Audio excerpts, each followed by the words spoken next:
Hi everyone, welcome back to our channel series academy. ഇന്ന് നമ്മൾ പഠിക്കാൻ പോകുന്നത് പ്രസന്റ് കണ്ടിന്യൂസ് ടെൻസ് ആണ്. കഴിഞ്ഞ ക്ലാസ്സിൽ നമ്മൾ സിമ്പിൾ പ്രസന്റ് ആണ് ഡിസ്കസ് ചെയ്തത്, ഇല്ലേ? അപ്പൊ ആരെങ്കിലും കഴിഞ്ഞ ക്ലാസ് കാണാത്തവരുണ്ടെങ്കിൽ ഞങ്ങളുടെ ഡിസ്ക്രിപ്ഷൻ ബോക്സിൽ അതിന്റെ ലിങ്ക് ഇട്ടിട്ടുണ്ട്. തീർച്ചയായും നിങ്ങൾ കണ്ടിരിക്കണം. എന്നാൽ മാത്രമേ നമുക്ക് ഈ പ്രസന്റ് കണ്ടിന്യൂസ് എന്തെന്ന് വൃത്തിയായി നിങ്ങൾക്ക് മനസ്സിലാക്കാൻ സാധിക്കുകയുള്ളൂ. അപ്പൊ എന്താണ് പ്രസന്റ് കണ്ടിന്യൂസ് എന്ന് പറഞ്ഞാൽ? പ്രസന്റിൽ തുടരുന്നതാണ് പ്രസന്റ് കണ്ടിന്യൂസ്, ഇല്ലേ? സിമ്പിൾ പ്രസന്റ് എന്ന് പറഞ്ഞാൽ നമുക്കറിയാം, പറയുന്ന സമയത്ത് നടക്കുന്ന ഒരു ആക്ഷൻ ആണ്. ഐ ഈറ്റ് എ മാംഗോ എന്ന് പറഞ്ഞാൽ ഞാനൊരു മാങ്ങ തിന്നുന്നു. കണ്ടിന്യൂസിൽ അത് എന്താകും? I am eating a mango ആകും. അതായത് ഞാനൊരു മാങ്ങ തിന്നുകൊണ്ടിരിക്കുന്നു. ക്ലിയർ ആയില്ലേ? അപ്പൊ എന്താണ് പ്രസന്റ് കണ്ടിന്യൂസിന്റെ സ്ട്രക്ചർ എന്ന് നോക്കാം. Subject plus is are am plus ING form of വെർബാണ്. അതായത് സബ്ജക്റ്റിനോടുകൂടി പ്രസന്റ് കണ്ടിന്യൂസിൽ നമ്മൾ ഹെൽപ്പിംഗ് വെർബുകളായ ഈസോ അല്ലെങ്കിൽ ആറോ അല്ലെങ്കിൽ ആമോ പ്ലസ് വെർബിന്റെ ING ഫോം ആണ് ഉപയോഗിക്കുക. എല്ലാ കണ്ടിന്യൂസ് ടെൻസിലും നിങ്ങൾ ഓർത്തിരിക്കുക, വെർബിന്റെ ING ഫോം ആയിരിക്കണം ഉപയോഗിക്കേണ്ടത്. ഇത് പാസ്റ്റ് കണ്ടിന്യൂസ് ആയിക്കോട്ടെ, പ്രസന്റ് കണ്ടിന്യൂസ് ആയിക്കോട്ടെ, ഫ്യൂച്ചർ കണ്ടിന്യൂസ് ആയിക്കോട്ടെ, പ്രസന്റ് പെർഫെക്റ്റ് കണ്ടിന്യൂസ് ആയിക്കോട്ടെ, പാസ്റ്റ് പെർഫെക്റ്റ് കണ്ടിന്യൂസ് ആയിക്കോട്ടെ, ഫ്യൂച്ചർ പെർഫെക്റ്റ് കണ്ടിന്യൂസ് ആയിക്കോട്ടെ. ഓക്കെ, കണ്ടിന്യൂസ് എന്ന് നിങ്ങൾ കണ്ടു കഴിഞ്ഞാൽ വെർബിന്റെ ഏത് ഫോം ആയിരിക്കണം? ING ഫോം ആയിരിക്കണം ഉപയോഗിക്കേണ്ടത്. നോക്കിയേ, ഒരു എക്സാമ്പിൾ നോക്കിയേ. He is playing. അതായത് സബ്ജക്ട് ഹി ആണെങ്കിൽ, ഷീ ആണെങ്കിൽ, ഇറ്റ് ആണെങ്കിൽ, അതേപോലെയാണ് ഒരു സിംഗുലർ നൗൺ ആണെങ്കിൽ എപ്പോഴും നമ്മൾ എന്താണ് ഉപയോഗിക്കേണ്ടത്? ഈസ് പ്ലസ് ING ഫോം ആണ് ഉപയോഗിക്കേണ്ടത്. മനസ്സിലായില്ലേ? ഉദാഹരണത്തിന് ഹി ഈസ് പ്ലേയിങ്. ഇറ്റ് ആണെങ്കിലോ ഇറ്റ് ഈസ് ഗെറ്റിംഗ് ഡാർക്ക്. അതേപോലെ തന്നെയാണ് രമ്യ ആണെങ്കിലോ Ramya is dancing well. She ആണെങ്കിലോ she is drinking a cup of coffee. മനസ്സിലായോ? അതായത് സബ്ജക്ട് ഹി, ഷീ, ഇറ്റ്. അതേപോലെ ഒരു സിംഗുലർ നൗൺ ആണെങ്കിൽ എന്താണ് നമ്മൾ ഉപയോഗിക്കേണ്ടത്? Is plus ING form of വെർബാണ്. അതുപോലെ തന്നെയാണ് സബ്ജക്ട് ഒരു പ്ലൂറൽ ആണെങ്കിൽ നോക്കിയേ, വി ആർ വർക്കിംഗ്. ഒരു പ്ലൂറൽ നൗൺ ആണെങ്കിൽ അതേപോലെ തന്നെയാണ് വി, യു, ദേ. നമ്മൾ എന്താണ് ഉപയോഗിക്കുക? ആർ പ്ലസ് ING ആണ്. They are playing, you are playing, അല്ലെങ്കിൽ എന്താണ്? Girls are playing. ക്ലിയർ അല്ലേ? ഐ ആണ് സബ്ജക്ട് എങ്കിൽ നമ്മൾ എപ്പോഴും എന്താണ് ഉപയോഗിക്കുക? ആമാണ്. എന്താണ്? I am reading, I am cooking, I am going to market. വളരെ ഈസിയാണ് അല്ലേ? അപ്പൊ എന്താണ്? ഒന്നും കൂടി നമുക്ക് നോക്കാം. സിമ്പിൾ പ്രസന്റ് കണ്ടിന്യൂസ് എന്ന് പറഞ്ഞാൽ പ്രസന്റിൽ തുടരുന്നതാണ്. അതായത് പറയുന്ന സമയത്ത് തുടർന്നുകൊണ്ടിരിക്കുന്ന പ്രവൃത്തിയാണ് എന്ത് പറയുന്നത്? പ്രസന്റ് കണ്ടിന്യൂസ് ടെൻസ് എന്ന് പറയുന്നത്. അതിന്റെ സ്ട്രക്ചർ എന്താണ്? Subject plus is are am plus ING form of വെർബാണ്.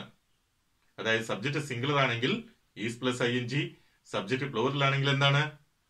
R plus ING. അതേപോലെ ഐ ആണ് സബ്ജക്ട് വരുന്നെങ്കിൽ am plus ING form of വെർബാണ് ഉപയോഗിക്കേണ്ടത്. ക്ലിയർ അല്ലേ? ഇനി നമുക്ക് മനസ്സിലാക്കേണ്ടത് എന്തിനാണ് നമ്മൾ പ്രസന്റ് കണ്ടിന്യൂസ് ടെൻസ് ഉപയോഗിക്കുന്നതെന്നാണ്, ഇല്ലേ? പ്രസന്റ് കണ്ടിന്യൂസ് ടെൻസിന്റെ ഉപയോഗങ്ങൾ. ആദ്യത്തെ ഉപയോഗം എന്ന് പറഞ്ഞാൽ നമ്മൾ പറയുന്ന സമയത്ത് നടന്നുകൊണ്ടിരിക്കുന്ന ഒരു പ്രവൃത്തിയെ കാണിക്കാനാണ് പ്രസന്റ് കണ്ടിന്യൂസ് ടെൻസ് ഉപയോഗിക്കുന്നത്. For an action that is going on at the time of speaking. Clear ആയില്ലേ?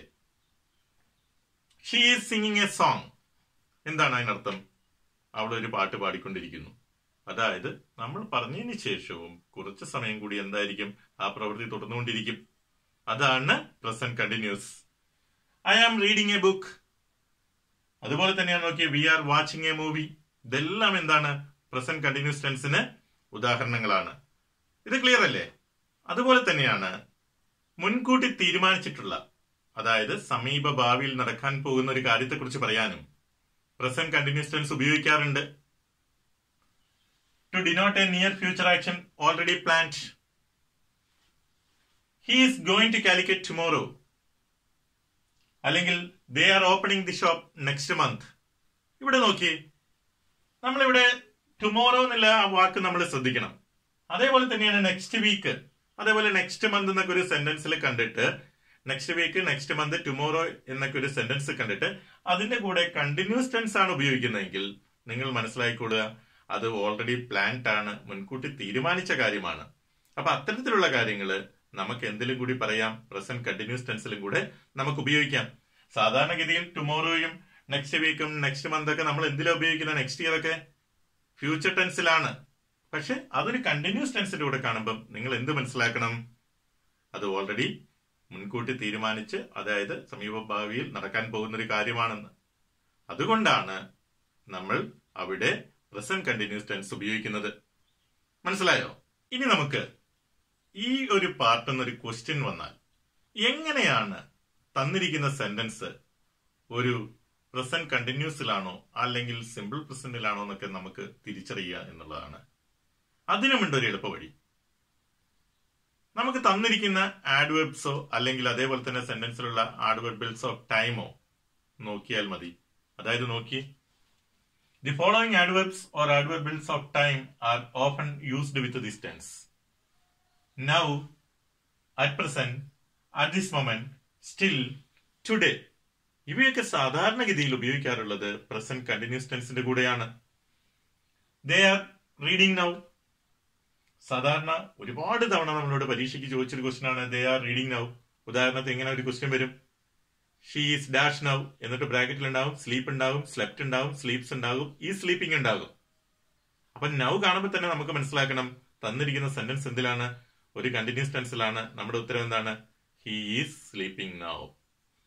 അതുപോലെ തന്നെയാണ് നോക്കിയേ, she is reading at this moment. At this മൊമെന്റിന്റെ കൂടെ നമ്മൾ സാധാരണ എന്താണ് വരിക? കണ്ടിന്യൂസ് ടെൻസ് ആണ്. അതുപോലെയാണ് എന്താണ്? It is raining still. നമ്മളിപ്പോ സാധാരണഗതിയിൽ എപ്പോഴും where are you going now, what are you doing now, okay, ഇതൊക്കെ നമ്മൾ സാധാരണ എന്താണ്? കണ്ടിന്യൂസ് ടെൻസിലാണ് ഉപയോഗിക്കാറുള്ളത്, അല്ലേ? അതുപോലെ തന്നെയാണ് എന്താണ്? I am going to Calicut today. അപ്പൊ വളരെ ഈസിയാണ്. നിങ്ങൾ എന്താണ് ശ്രദ്ധിക്കേണ്ടത്? Now, at present, at this moment, still, today. ഈ വാക്കുകൾ നിങ്ങൾ നന്നായി നോട്ട് ചെയ്താൽ മതി. കാരണം തന്നിരിക്കുന്ന സെന്റൻസ് നമുക്ക് ഏത് ടെൻസിലാണെന്ന് നമുക്ക് ഈസി ആയിട്ട് മനസ്സിലാക്കാൻ പറ്റും അത് നോക്കിയിട്ട്. ക്ലിയർ ആയില്ലേ? ഇനി നമുക്ക് പഠിക്കാനുള്ളത് ചില വെർബുകൾ നമ്മൾ പ്രസന്റ് കണ്ടിന്യൂസ് ടെൻസിൽ ഉപയോഗിക്കാറില്ല. എന്തുകൊണ്ടാണ്? എന്താണ് അതിന് കാരണം? അവ ഏതൊക്കെയാണെന്നാണ് നമുക്ക് നോക്കാം. The following verbs on account of their meaning are not normally used in the continuous tense. അതായത് മീനിങ്ങിന്റെ അടിസ്ഥാനത്തിൽ ചില വെർബുകൾ നമ്മൾ കണ്ടിന്യൂസ് ടെൻസിൽ ഉപയോഗിക്കാറില്ല. വളരെ ഇമ്പോർട്ടന്റ് ആണ് കേട്ടോ ഇത്. എന്തുകൊണ്ടാണ്? ഈ വെർബുകളെ ഇംഗ്ലീഷ് നമുക്ക് രണ്ടായി തരംതിരിക്കാം. ഒന്ന് ആക്ഷൻ വെർബ്സ് ആണ്. അത് ആക്ഷൻ വെർബ്സ് എന്ന് പറഞ്ഞാൽ എല്ലാവർക്കും അറിയില്ല. Eat, jump, dance, work, sing, ഇതൊക്കെ എന്താണ്? ആക്ഷൻ വെർബ്സ് ആണ്. രണ്ടാമത്താണ് stative verbs or non conclusive verbs. എന്താണ് സ്റ്റേറ്റീവ് വെർബ്സ് എന്ന് പറഞ്ഞാൽ? Describe a state or a condition ആണ്. മനസ്സിലായോ? It could be a mental state or an emotional state. അതായത് നമ്മുടെ ഇഷ്ടങ്ങളും വികാരങ്ങളും ഇഷ്ടാനിഷ്ടങ്ങളൊക്കെ കാണിക്കാൻ ഉപയോഗിക്കുന്ന വെർബ്സുകളെയാണ് എന്ത് പറയുന്നത്? സ്റ്റേറ്റീവ് വെർബ്സ് എന്ന് പറയുന്നത്. ക്ലിയർ ആയില്ലേ? നമുക്ക് നോക്കാം അവ ഏതൊക്കെയാണെന്ന്. See, hear, smell, notice, recognise, appear, look, seem, want, wish, desire, feel, like, love, hate, hope, prefer, think, suppose, believe, agree, remember, know, understand, have, belong to, contain, consist. ഈ വെർബുകളൊക്കെയാണ് സാധാരണഗതിയിൽ നമ്മൾ എന്താണ് ING ഫോമിൽ ഉപയോഗിക്കാത്തത്. ഇപ്പൊ ഉദാഹരണത്തിന് നമുക്ക് ഒരിക്കലും പറയാൻ പറ്റില്ല എന്താണ് ഐ ആം അണ്ടർസ്റ്റാൻഡിങ് ഇംഗ്ലീഷ് എന്ന് പറയാൻ പറ്റുമോ? ഇല്ല, അത് തെറ്റാണ്. എന്താണ് ഐ അണ്ടർസ്റ്റാൻഡ് ഇംഗ്ലീഷ്.